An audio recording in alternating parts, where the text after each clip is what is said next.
session ordinaire du Conseil des ministres s'est tenue ce jeudi 1er septembre 2022 de 10h à 12h sous la haute autorité de son Excellence, Monsieur le Président du CNRD, Président de la Transition, chef de l'État, chef suprême des armées, le colonel Mamadi Doumbouya.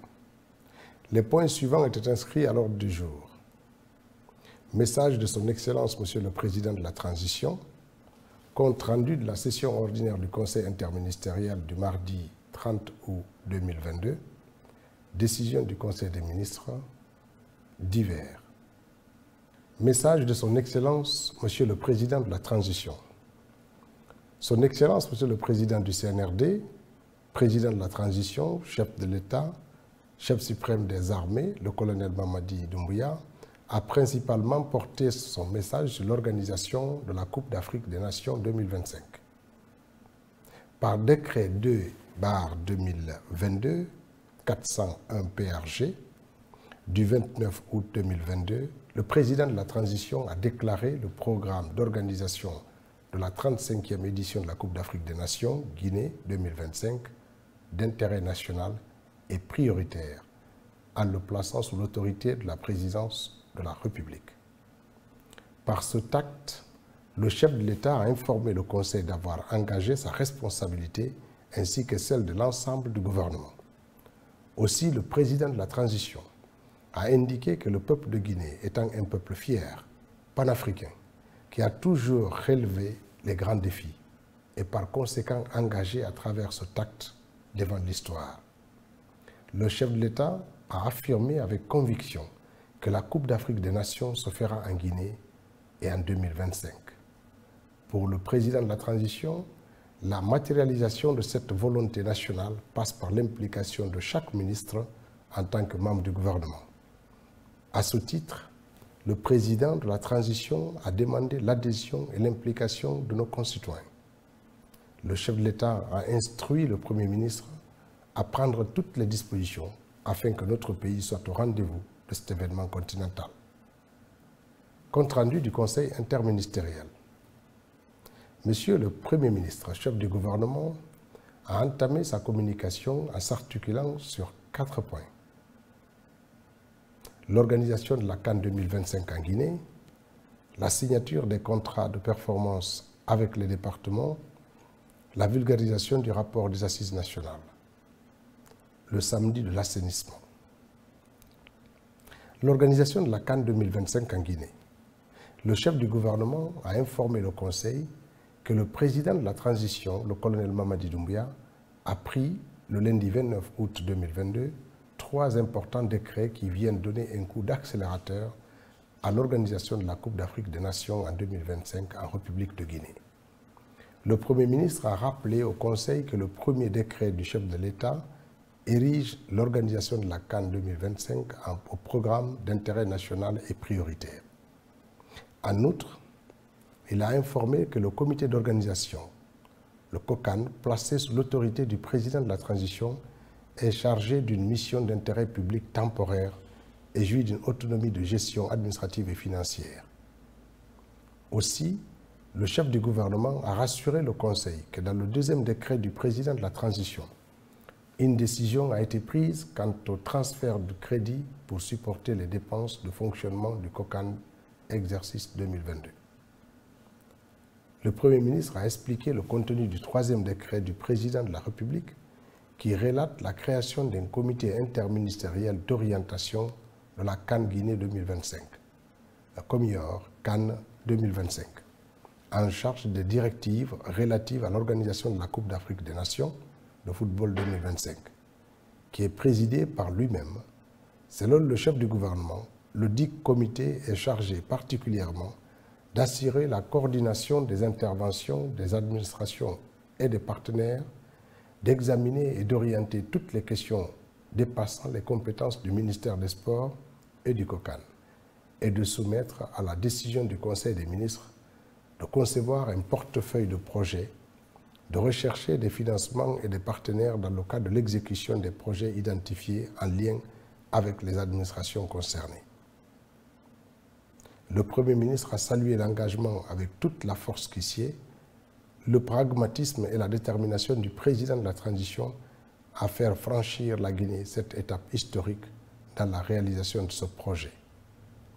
Dans cet élan, le chef du gouvernement a invité les membres du Conseil à la solidarité autour du ministre de la Jeunesse et des Sports pour faire de ce projet une réalité pour notre nation. Concernant le point relatif au contrat de performance ministériel, le Premier ministre a informé le Conseil de sa tournée qu'il compte entamer dans tous les départements ministériels la semaine prochaine, suivant un planning qu'il fera parvenir à tous les membres du gouvernement. Le chef du gouvernement a promis de s'imprégner des conditions de travail de chacun et d'échanger autour des 3 objectifs prioritaires à atteindre avant la fin de l'année. Aussi, le Premier ministre, à la suite de cette visite, promet de faire la revue des lettres de mission en vue des contrats de performance. Le but de cet exercice est de faire des évaluations sur la base des indicateurs mesurables qui impacteront durablement la vie des populations. Également, le Premier ministre s'engage à mettre cette tournée à profit pour établir ou renforcer le contact entre ses conseillers sectoriels et les départements dont ils ont la charge. Aussi que les 10 conseillers doivent pouvoir aider et attirer l'attention des membres du gouvernement dans la bonne exécution et le suivi des décisions. Par ailleurs, le Premier ministre a rappelé qu'à la demande du Conseil, son cabinet a procédé à l'amélioration et à la lisibilité de leurs outils de suivi, en identifiant les instructions du chef de l'État, les décisions du Conseil et les tâches rattachées. Sur le 3e point, relatif à la vulgarisation du rapport des Assises nationales, le Premier ministre a informé le Conseil de la mise en exécution des instructions de Monsieur le Président de la Transition consécutive à la remise du rapport final des Assises nationales. Il a également invité le Conseil à une réunion préparatoire pour réfléchir sur la stratégie de vulgarisation du rapport et définir la méthodologie à mettre en place pour le suivi et la mise en œuvre des recommandations du dit rapport. Étaient invités à cette réunion les représentations du Comité national des assises, les représentants des ministères de l'administration du territoire et de la décentralisation, les représentants du ministère des Affaires étrangères, ceux de l'information, de la communication et de la primature. Sur le 4e point, axé sur le samedi de l'assainissement, le chef du gouvernement, en prélude à cette journée, a invité M. le ministre de l'administration du territoire et de la décentralisation à faire le point de l'organisation de cette activité. Par ailleurs, le Premier ministre a invité également le ministre de l'Énergie, de l'Hydraulique et des Hydrocarbures à éclairer le Conseil sur la situation des postes d'interconnexion électrique de Boké.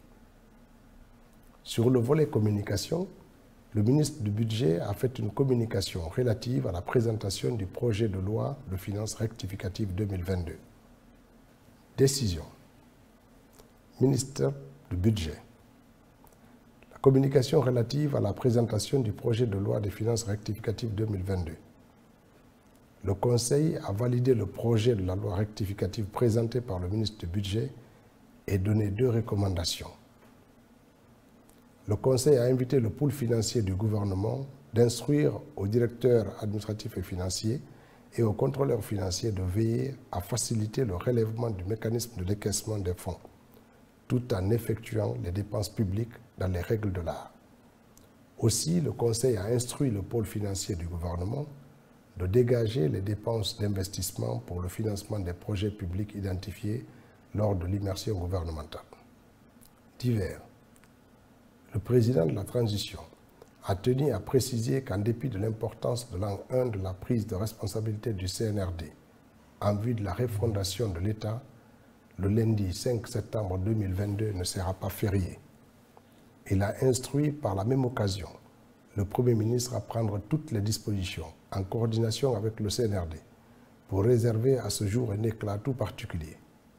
Le ministre de la Jeunesse et des Sports a informé le Conseil de la célébration du 25 septembre prochain de la Journée nationale de la jeunesse. Le ministre de l'Enseignement technique et de la formation professionnelle a fait part de l'électrification tant attendue de l'École nationale des arts et des métiers de Boké. le ministre du Travail et de la Fonction publique a informé le Conseil de la pose de la première pierre dans les prochains jours des travaux de construction du futur siège de la Caisse nationale de prévoyance sociale. Le secrétaire général des Affaires religieuses a quant à lui informé le Conseil du retour des pèlerins chrétiens du pèlerinage d'Israël.